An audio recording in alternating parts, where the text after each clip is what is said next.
साथियों, स्वागत करते हैं आईएएस पीसी वॉरियर्स में। और ये जो वीडियो है इसका डेडिकेटेड है PPSC TRE 3.0 one candidate one result. ठीक है, आज चूँकि इसके लिए महाआंदोलन होने वाला है 11:30 बजे बीपीएससी गेट के सामने, तो सब लोग उसमें आने की कोशिश करें। हम लोग भी इसमें आएंगे। ठीक है, चलिए हम लोग स्टार्ट करते हैं आज के सीरीज़ को। करेंट अफेयर्स 12 अगस्त इन 5 मिनट्स को हम लोग स्टार्ट करते हैं। जो लोग नए होंगे चैनल को सब्सक्राइब करिए, पुराने लोग अधिक से अधिक वीडियो को शेयर करिएगा। पहला क्वेश्चन दिख रहा होगा, किस देश ने स्टार लिंक का मुकाबला करने के लिए पहला उपग्रह समूह नेटवर्क लॉन्च किया है? तो स्टारलिंक पता ही है समूहों में क्या करता है, स्पेस एक्स के द्वारा आपको इंटरनेट कनेक्टिविटी बढ़ाने के लिए आपको सैटेलाइट छोड़ता है। ये स्पेस एक्स कंपनी अमेरिका की है, एलन मस्क की कंपनी है। तो उसको टक्कर देने के लिए चीन ने एक पहला उपग्रह समूह लॉन्च किया है जिसका नाम है नेटवर्क लॉन्च किया है। ठीक है, दूसरा क्वेश्चन है कि हाल ही में कहाँ विधानसभा में अनुसूचित जनजाति यानी कि एसटी कैटेगरी के लिए आरक्षण के लिए विधेयक पारित किया गया? गोवा के लिए। आपको पिछले वीडियो में भी आया था ये। किस राज्य के सीएम ने स्वास्थ्य विभाग के कर्मचारियों के लिए उपस्थिति पोर्टल लॉन्च किया है? तो झारखंड के, क्योंकि ये विधानसभा में उपस्थिति ये स्वास्थ्य विभाग में हेल्थ डिपार्टमेंट अटेंडेंस को बढ़ाने के लिए ऐसा किया गया है। इंडिया रेटिंग एंड रिसर्च ने फाइनेंशियल 2025 में भारत में जीडीपी ग्रोथ कितना अनुमान लगाया है? तो इंडिया रेटिंग एंड रिसर्च ने 7.5% अनुमान लगाया है कि भारत की जीडीपी जो होगी 2025 में 7.5% की रेट से क्या होगी, इंक्रीज करेगी। ठीक है, ग्रोथ करेगी। भारतीय सेना ने लद्दाख में कौन सा सैन्य अभ्यास आयोजित किया? नाम है इसका पर्वत प्रहार, इसका नाम है। भारतीय सेना के द्वारा, इंडियन आर्मी के द्वारा ये युद्धाभ्यास किया जाता है। प्रश्न संख्या 6 की हाल ही में किसने @इंडिया 100 लॉन्च किया? इस प्रश्न को हमने शायद कल भी देखा था। इसका आंसर क्या होगा? पीयूष गोयल इसका आंसर हो जाएगा। 7वां प्रश्न पर आते हैं कि जम्मू कश्मीर का पूर्णकालिक डीजीपी किसे नियुक्त किया गया है? तो हाल ही में पूछा जाए कि हाल ही में जम्मू कश्मीर का पूर्णकालिक डीजीपी किसे नियुक्त किया गया? तो RS स्वैन इनका नाम है। तो RS स्वैन जो है जम्मू कश्मीर के पूर्णकालिक डीजीपी बने हैं। 8वां प्रश्न पर आते हैं, कहाँ पर विरासत प्रदर्शनी का शुरुआत किया गया? तो विरासत प्रदर्शनी जो है हेरिटेज के लिए आपको शुरुआत आपको नई दिल्ली में की जाती है। अगला प्रश्न है कि किसके सहयोग से गति शक्ति विश्वविद्यालय की शुरुआत की गई?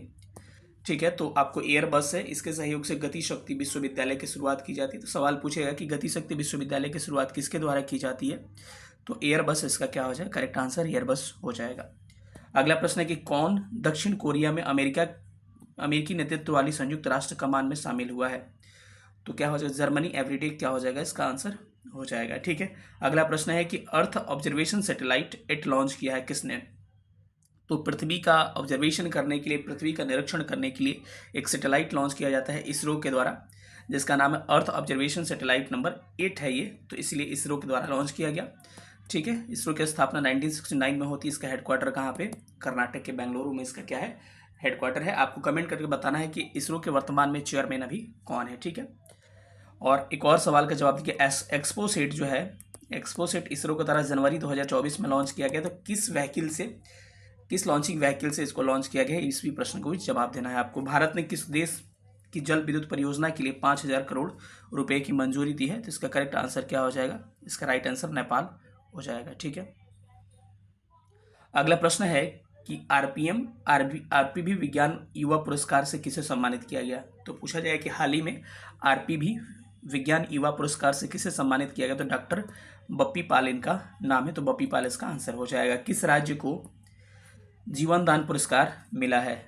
तो आंध्र प्रदेश राज्य सरकार को हाल ही में कौन सा पुरस्कार मिला है? जीवन दान पुरस्कार मिला है। अगला प्रश्न है कि पुदुचेरी के उपराज्यपाल के रूप में किसने शपथ लिया? तो के कैलाशनाथन इनका नाम है। तो पूछा जाएगा पुदुचेरी का उपराज्यपाल कौन बना है अभी हाल ही में, उसके रूप में कौन शपथ लिया है? तो आंसर कर सकते हैं इनका नाम है के कैलाशनाथन इनका नाम है, जो कि पुदुचेरी का आपको उपराज्यपाल के रूप में शपथ लिया इन्होंने।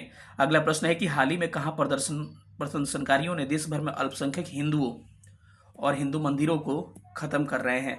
तो बांग्लादेश में आपको पता है कि वहाँ की शेख हसीना जो वहाँ की प्रधानमंत्री थी, इस्तीफा देने के बाद से भारत आई हैं, और वहाँ पे उसके बाद से आने के बाद से हिंदू मंदिरों और हिंदुओं को टारगेट किया जा रहा है, और अवामी लीग जो पार्टी है उसके सदस्यों को टारगेट किया जा रहा है। तो बांग्लादेश में ये हो रहा है। तो बांग्लादेश का करेक्ट आंसर हो जाएगा।